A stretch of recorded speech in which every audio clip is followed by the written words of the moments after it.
病溫遲大到網民鬧大話溫，溫州忽然熱鬧。原來係逢大災難必到嘅68歲總理溫家寶到場。出事後第6日先到達嘅溫總，尋日朝10點幾手抱白花喺列車墮橋位向死難者獻花，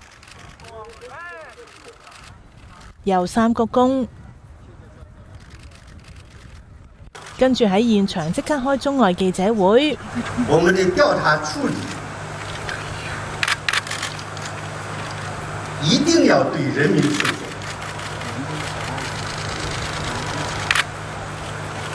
無論是基建設備問題，還是管理問題，以及生產廠家製造問題，我們都要一追到底。如果在查案過程中背後隱藏着腐敗問題，我們也將依法處理，毫不手軟。只有這樣，才能對得起長眠在地下的